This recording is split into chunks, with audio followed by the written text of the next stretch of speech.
Hi, this is Ray, and there's a couple things I want to talk about. The first is concerning ask and you will receive, seek and you will find, knock and the door will be open unto you.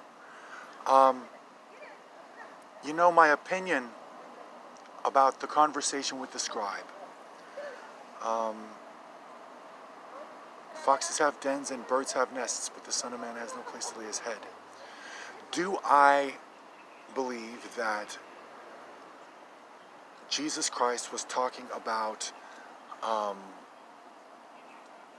this philosophy about the personage of this person in the middle of the changing times and the different eras throughout history? Yes.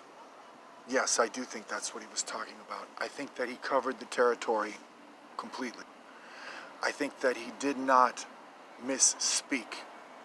You know, he said what he wanted to say. And so basically that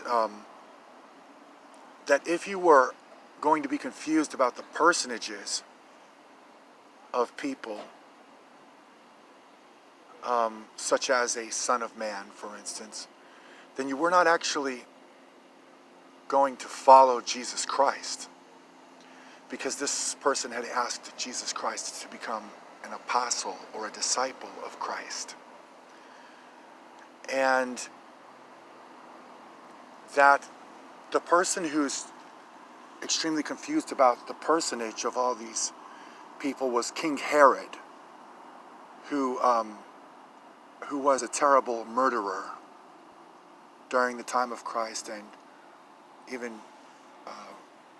before Christ had been born. King Herod was a murderer, and he was a lunatic, talking about the personages of these various different people as like some kind of an expert. And so Jesus Christ was telling this person, you know, that well, you're not going to follow me as a believer in the leadership of King Herod. And he was also saying everything else that it means. I think that he was even talking about women living out in the streets. I think that Couch Ella sounds fine. Even in my position, I don't think that there's supposed to be any such thing as a woman living out on the streets. She doesn't become stronger than everybody else by the time you get to this conversation about homelessness. And neither do homeless people become stronger by the time that you get to this conversation about this disadvantage.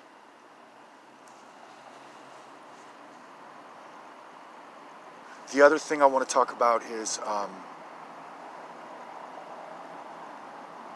the story of the Good Samaritan. So theoretically, no, you might be on your way out here sometime soon, or you might be kind of looking out your window, such as you're looking out your window in one of these pictures on Google. I thought that was interesting.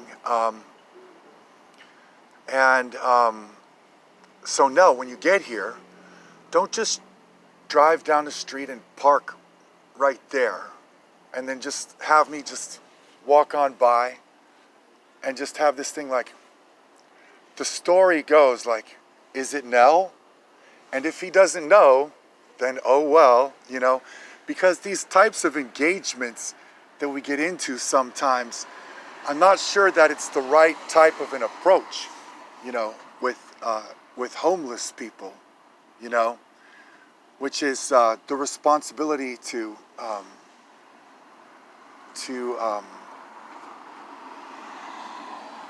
have it be like, or not be like some kind of an experience or something like that. I don't know. But there's an interesting conversation, and it's about two different words, because it's not the same word. Understood. And a lot of people, I think that they tend to have a philosophy about what's understood. The other word being understand. And if you're talking about understand, you could be talking about, young Americans, and etc. Therefore,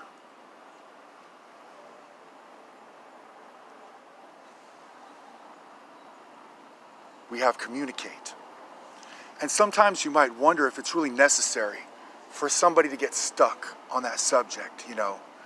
Like, if it's understood, then don't you understand? And if it's understood, then isn't that understanding? And, you know, because it actually goes on, and in the middle of the conversation we have communicate. Okay? So now by the time you get out here to Los Angeles and you know, and it's time to come say hi to me, I want you to make sure that you communicate. Not just to make sure that it's understood. I want to make sure that we understand. You see?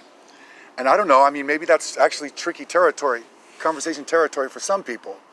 You know what I mean?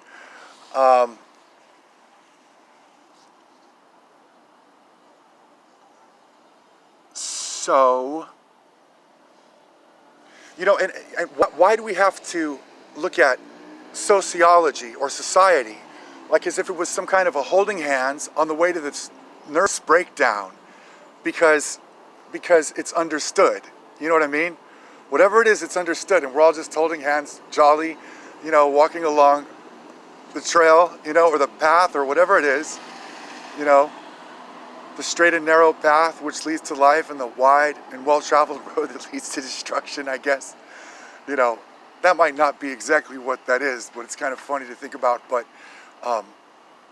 so that everybody could have a nervous breakdown by the time that they realized that they had intended to communicate or participate with understand. Because what if that was 20 years or 25 years or 35 years of a person's life by the time that they realize that you communicate to understand? You know what I mean? And I just think, I don't know, that's a real mind bender, you know? And it's also kind of something like, it's not exactly what you get, you know? So in some kind of a way, it's like, I might say like, so that's one of my pet peeves, for instance.